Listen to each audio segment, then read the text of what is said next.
By my count, we're just crossing about 6 minutes, Leah. That means we're GNC 175 acknowledged. Another guidance, navigation, and control mode call out there. We are over halfway into this 11-minute burn using the main engine on Athena. AFM is in braking 2. Braking 2, progressing through that PDI count, Leah. 350 seconds left in braking. 350 seconds left in braking, just crossing over the 6.5-minute mark since PDI, powered descent initiation. This is one continuous burn from PDI all the way down to the surface. VFM mode is DPOS only. All right, we're still processing delta position. Those are camera measurements the lander is looking at and making decisions. One of those decisions will be using hazard detection to fly to an intended landing region and then autonomously make those decisions of a safe site, whether that's safe from a boulders or steep slopes. We'll hear those call outs after we pitch over. You'll hear HDA, and that's what we're listening for to figure out where those hazards are and choose a new landing site. Now over 7 minutes into the burn, this braking burn, 300 seconds left in braking. specifically 300 seconds left, this braking burn. Engine is still healthy. And great confirmation about the engine itself. That engine is bringing GNC us 176 acknowledged. Engine is bringing us from about 4,000 miles per hour to eventually a soft about 1 meter per second, or about 3 feet per second landing. And I'm catching a little jitters watching the viz here, so I think folks at home will be seeing the same thing. Remember, this is data being streamed down from a lander that's braking about 4,000 miles per hour, trying to feed that data back 250,000 miles away. TAL is ebb now at 5 dB. Just to enjoy a little view. 8 minutes elapsed. Camera's now in braking 2 mode. We are still inside of PDI, braking 2 mode. 250 seconds left in braking.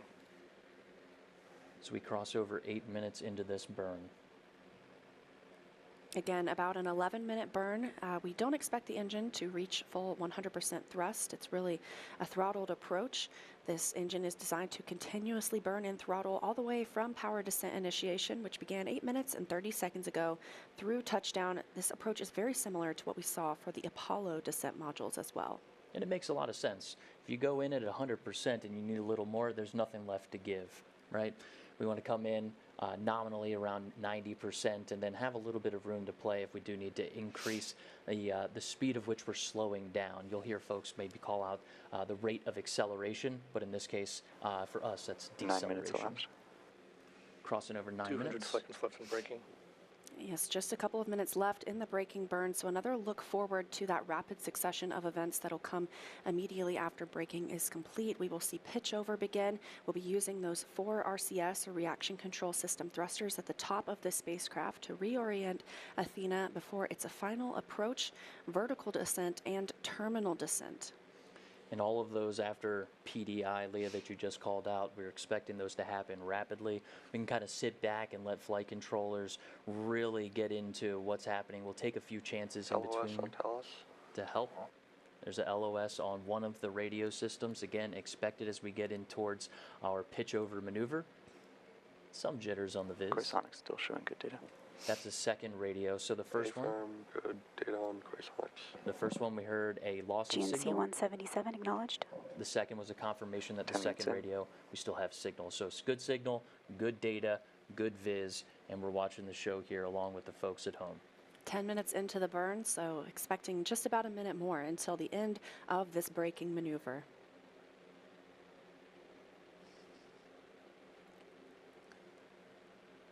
We expect and plan for pitch over just about 2 kilometers away from the intended landing site. That gives Athena a little bit of time to pitch over and start looking forward using her navigation sensors to detect different hazards, as well as her altitude, to lower down to the lunar surface at approximately 1 meters per second if all LOS. goes towards plan. There's LOS as we approach our pitch over.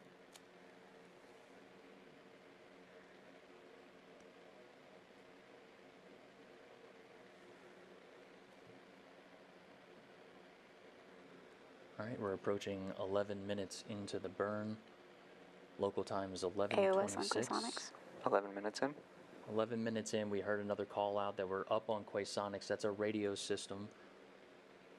It's 11:26 local. I'm looking at a pitch over time at 11:27 in about 52 seconds. So we are coming up over to the pitch over where we expect to have some loss of comms.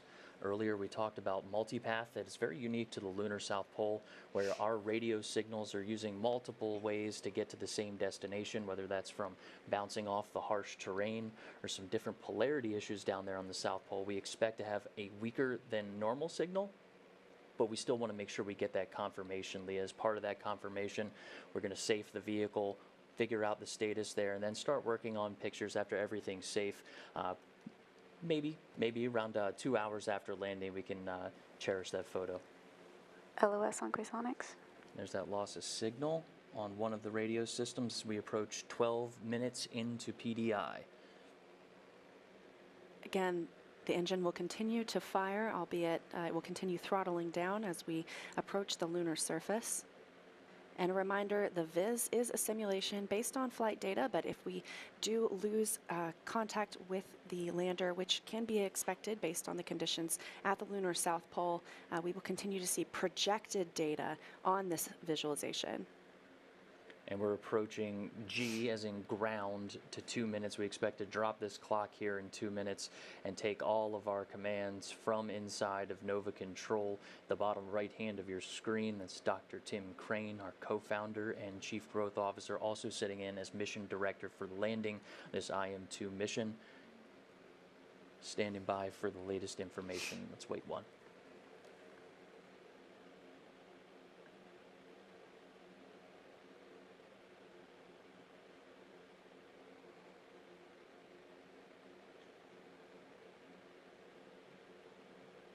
Quasonics AOS. HRN, HGA, HGA2. Thales AOS. 60 seconds left in braking. 60 seconds left in braking. And approach. Landing site selected.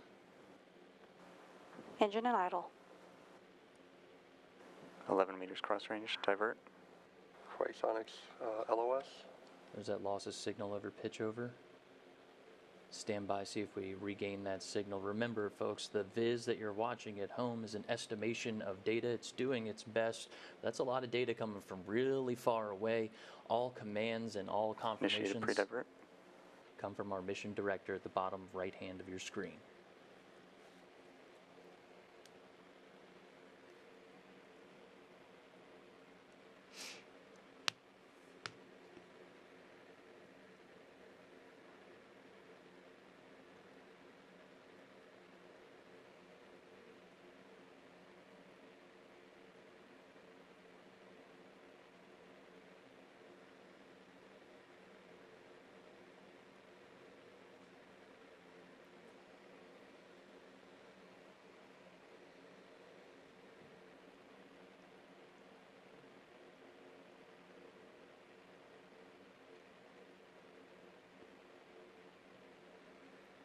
Again, we are standing by, monitoring the Viz just as you are at home, along with Nova Control.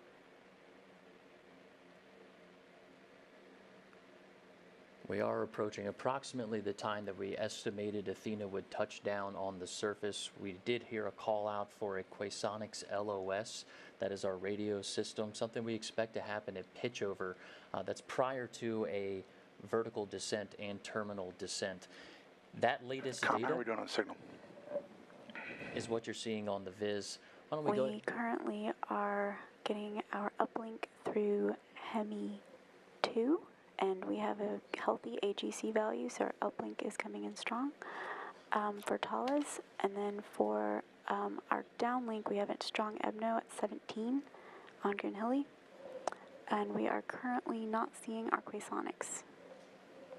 So we are in Quasonics LOS. All right, that's a Yep, see our Quasonics. signal strong on the spectrum for Thales. I'm not seeing our Quasonics on our spectrum as of yet. FM, what mode are we in? Approach 17 is the last we've seen. All right, so that's up on one radio, and they do have a loss of signal in the second. Fido, I'm looking at the Sense XL. Do you see the Sense XL reading? Let me look. That's the mission director detecting, see if I the am lander. seeing eSense Excel 1G. So that was the mission director, Tim Crane, trying to figure out what is the vehicle sensing. It has 2 inertial measurement units on board. You can think of those as your inner ear. So when he's asking what is the sensed acceleration, that's what he's asking for, is what is that inertial measurement unit, that inner ear, detecting as far as acceleration.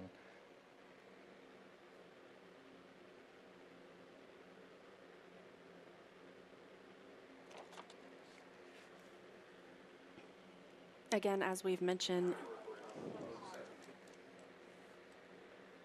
the viz here is just an interpretation of landing. Yeah, let's go ahead and stay on Nova control. Looks like the viz is hovering. We can't. Prop, what are you seeing on the engine? The engine is still in idle at min thrust. We are still seeing chamber pressure. So we're getting good data. We heard that we have 1 radio up, 1 radio loss of signal.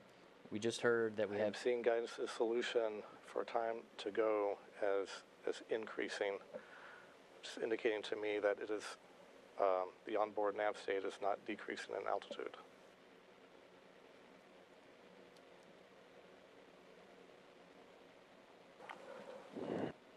The good news, the HRN laser is now ready to fire. So we heard that we have 1 good radio sending down data, 1 that has loss of signal. We have prop. Standing by with a manual command for landed ops. Yep. No recommendation at this time. Yep, we have prop telling us that we have good data. That was someone just commanding. We heard exec mode to go into this firing mode, and someone standing by to get into our landed ops mode. I'll wait for Dr. Crane to confirm here. But if we're pulling down data, we'll see how this goes. Looks like Tim's about ready to jump on the loop and sort out what we saw on the viz versus what the folks inside of Mission Control are seeing on their monitors. It's a good reminder, too, this public channel that we're listening to here in the studio, Leah, and what people are listening to at home, at the landing party at Lone Star Flight Museum. All right, folks. I'm showing that we are sensing lunar acceleration. So we're on the surface. Let's evaluate. All right, let's continue to evaluate. I hear we do have a picture from a portion of the descent. Is that right over there? All right, so that's a picture during braking, about 10 kilometers up MD, from this the is lunar prop on surface that IM1. we do have while we wait We for a can little more confirm the information. engine is still running and therefore needs to be upright. If we were in a different configuration, the engine would have snuffed. Okay, so we have confirmation. I believe that was from Con that says the engine's still running. This picture you're looking at,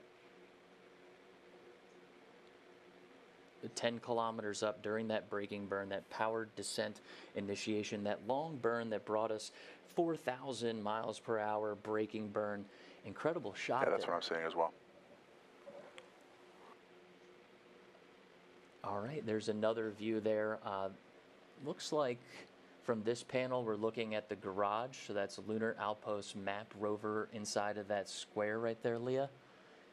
And this looks like it's probably about the same altitude, maybe about 10 meters above the surface. And one more here for everyone. It's about the same altitude there, maybe a little bit more exposure, but these Camera's still running in HRN mode. photos came down for us just a few moments ago. Wanted to share those before we jump back into Mission Control as flight controllers are looking at this dynamic situation and learning Yeah, go more ahead and put us in about landed the ops. setting. It looks like we're down. We need to evaluate that situation, and I'd like to get a picture.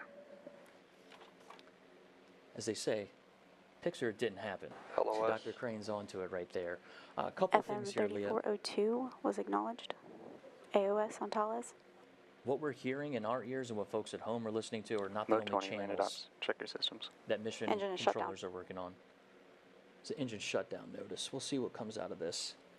But they're all on different loops having separate conversations. So all the information that we have, that folks have at home, isn't necessarily the exact vibe inside the room. So we'll stand by and listen in to see what we have here. I did hear Dr. Crane call out that they are getting readings for Alright, lunar folks, we're moving to acceleration. the post-landing court procedure.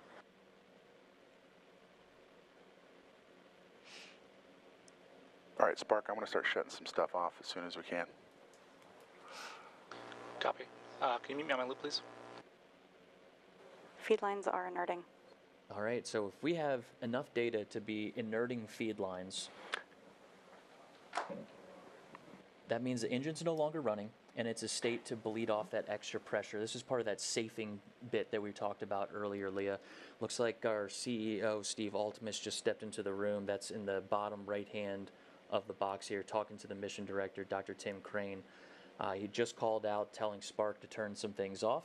That's because we need to remain in a power positive state, Leah. Getting that top deck solar array into a spot where we are able to charge, but sometimes you have to turn a few things off to make sure that you're charging and not just burning through that power.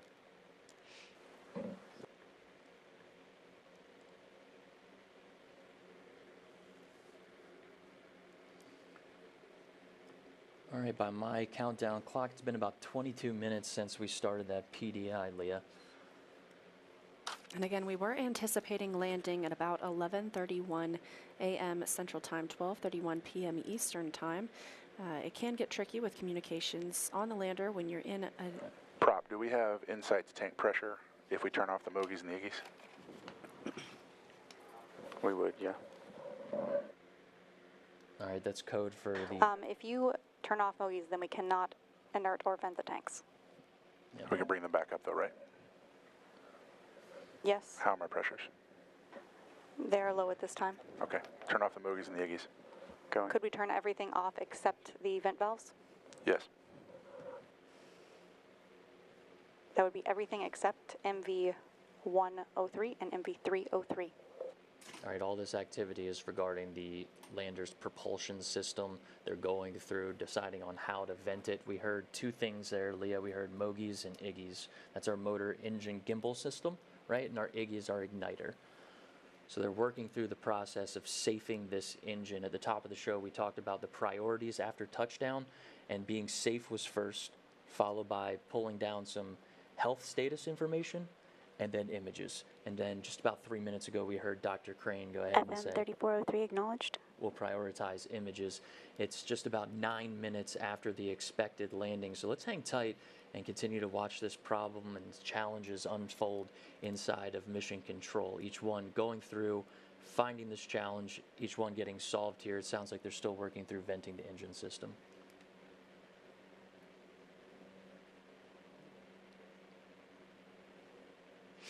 Let's power off the Quasonics until we get a handle on what antenna we're going to pipe it through. Copy. Quasonics is currently in idle mode. Good enough, thank you. Quasonics, that's our radio. There's two radio systems on the lander. It sounds like when we talk about that vehicle health status, we heard some things for prop. Vehicle health status includes being in a power positive state. Spark 636 acknowledged. So we are communicating, commanding the lander, and getting acknowledgments back that the lander is behaving as expected. So putting those things together while we wait for confirmation from Dr. Crane. We have an engine that is shut down. We are venting the engine. Spark 637 acknowledged. We are getting acknowledged commands from the lander. Standing by for confirmation from Dr. Crane. And just a recap of some of the timelines so far today, we had power descent initiation start about 25 minutes ago. FM3406 acknowledged. Power descent initiation is the braking burn that really committed us to coming down to our landing site today. We were targeting landing at about 11:30 a.m. Central Time, so about 10 minutes ago now. Again, still just standing by for some confirmation from the teams in Nova Control and hopefully a picture that shows the status of Athena on the lunar surface. Landing site today is Mons Mouton. It is the furthest south target for any landing up into this point. And pretty credible images we just went through. You know, for those to come down during Spark this, 638 acknowledged. during that landing sequence, showing during that deceleration burn, just about 10 meters, I believe that was, over the surface for those images. See who we have in there. Yep, down towards the bottom Spark right-hand side. 639 acknowledged. of your screen, we keep hearing those acknowledgments of the vehicle receiving our commands as we stand by for the real deciding factor here. Never a dull moment, Leah. We did hear that they were going into Spark 640 acknowledged. commanded landed ops. So can you walk us through some of what that means? I know that includes safing the engine as well.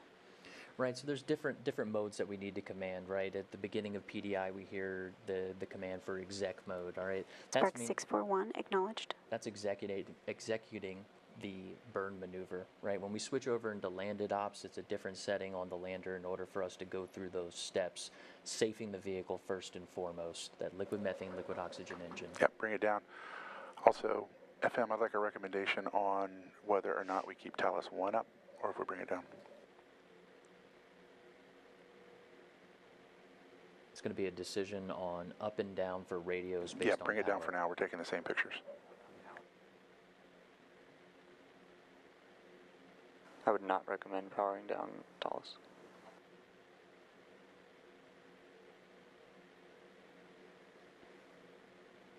He did say pictures. He did say pictures, yes.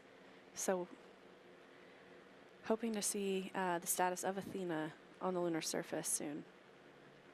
We were initially expecting pictures would take a couple of hours to come down as the flight teams prioritized downloading data and safing the vehicle, but this will help us better understand the configuration of the lander. Spark 642 acknowledged. Every time we hear Michaela come on the tunes Order, there, can you zoom in on this view?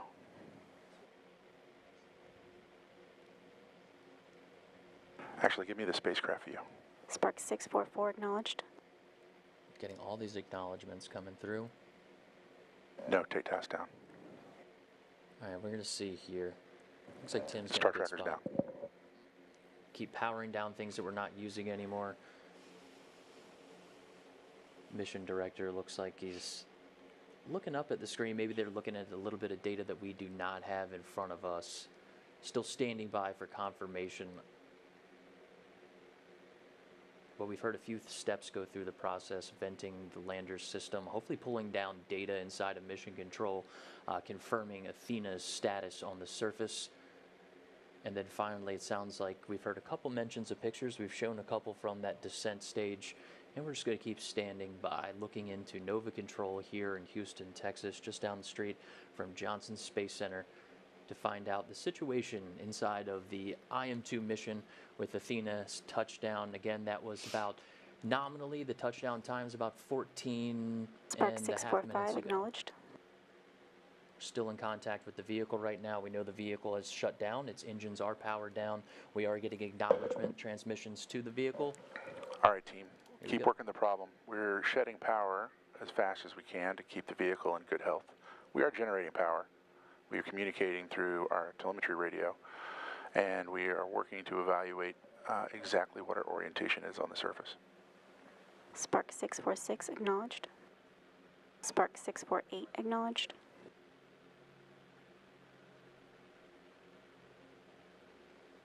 So good confirmations there, right? We know we're getting acknowledgement. We're sending things to the vehicle. We're safing the vehicle. Now it's time to start Spark working the challenge of 647 how acknowledged. is the vehicle? Which way is it pointed? Earlier in the show, we talked about the different antennas on the vehicle and trying to work those, but we are charging, which is a very key element to this mission. Looks like the room's filling up with our subject matter experts. Just continue working on this challenge to see where we stand. Spark Bring them back down. 649 acknowledged. If you see DS is back in low rate.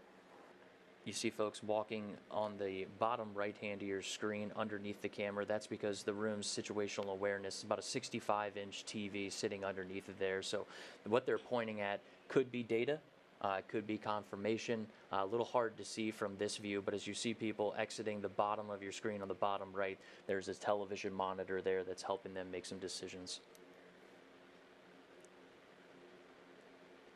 And as we cross over, it's been about 30 minutes since time of ignition for PDI, and we just hit 16 minutes since our nominal landing. If you're just joining us, we know we are sending commands to the vehicle. We have shut off equipment that has not been necessary. We know that we have an engine that has been shut off. We've commanded the vehicle into surface operations. We just heard from Dr. Tim Crane that we are generating power. We're turning things off. that are no longer required. We heard one of them being the star tracker. It's one of the tools that we use to figure out Athena's position in space during flight. We're in landed ops. Now we're just standing by to hear what the full situation is. About 16 and a half minutes since nominal landing time, and a little over 31 minutes since Athena commanded her final engine burn. Spark PDI. 651 acknowledged. And like you said, Josh, we are Order, communicating. go ahead and turn on the displays for all the antennas. We're Okay, so communicating. you're going to see everyone looking up at the screen here. So when they're calling back to order, that's actually Spark 652 in the acknowledged. back left of the bottom right monitor. They're changing screens inside the room, situational awareness television up front, right in front of the mission director. You just asked to pull up the antenna configurations, trying to figure out Spark 653 acknowledged. which one's pointing back toward Earth, which might be the best one to use. Towards the top of the show and during PDI, when things got a little spicy, we talked about multipath, Leah, and that's something that we expect to happen on the South Pole. It's something we learned from during IM-1, quite frankly, with Odie. Being on the surface and radio waves taking multiple paths to Spark get to the same 654 acknowledged. destination.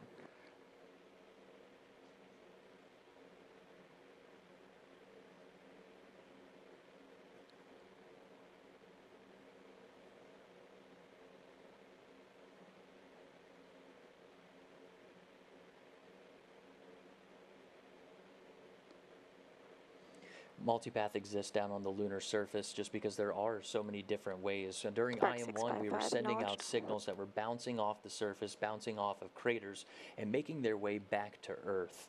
We took I think it was a Saturday and a Sunday. Leah, Odysseus ended up breaking a leg and then laying down gently on the surface. But that communications does create a problem between multipath and learning about those things.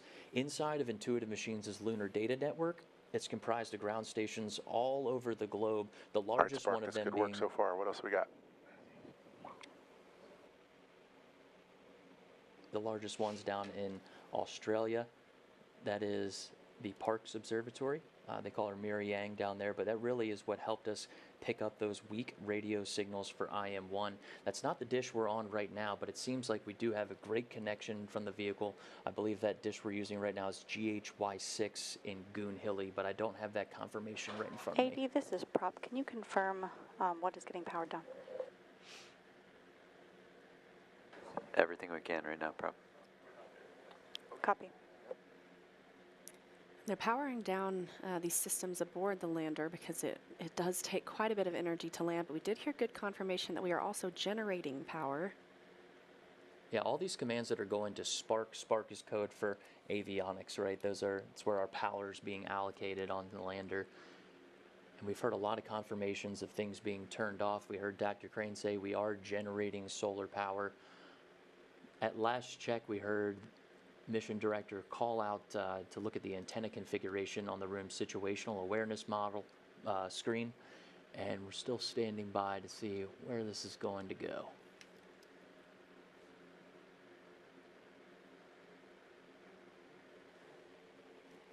Yes, power down the cosonics until we're ready to use it.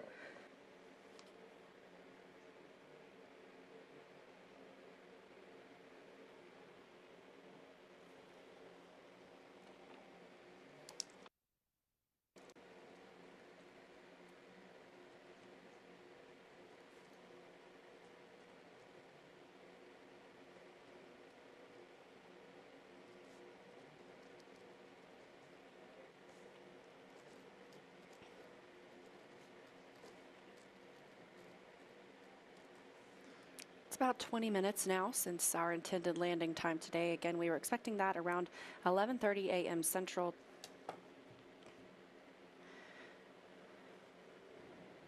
Teams in the room in Nova Control, that's here at Intuitive Machines in Houston, Texas, just down the street from Johnson Space Center, continuing to evaluate the status of the spacecraft. Continuing to communicate with the spacecraft itself. And just waiting for potentially a photo that would help us confirm its orientation. I'm just going to wait one and listen in for a couple cues coming into the studio here. Bear with us, folks.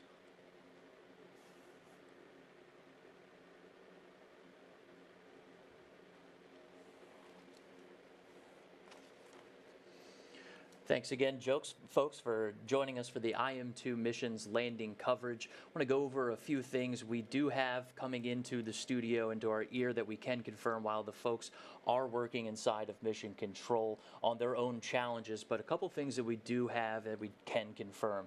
Athena is on the surface of the moon. The team is going through the process of powering down systems that are not required. We heard the mission director call out that we do have solar charging, so we continue to hear them in our ear that they're turning off different systems that are not required. We are working to figure out the orientation of the vehicle, which is important because those are our antenna systems that will determine how much signal we're going to have and when we can start bringing down things like vehicle health data and other images that can help us to confirm. But we are communicating with the vehicle. We've heard throughout our intended landing time, through now different call outs, making it to the vehicle. We have direct communications contact, and we would tend to bring out some more information as we continue to assess this dynamic situation inside of Mission Control. We intend to have a press conference at 3 o'clock Central Time. That's 4 o'clock Eastern. We'll do it right over at Johnson Space Center, Leah. That's right. Thanks for joining us today. And we'll have plenty of other information if anything else comes out on our website, as well as our X feed to keep everyone up to date. Thanks for joining us, folks.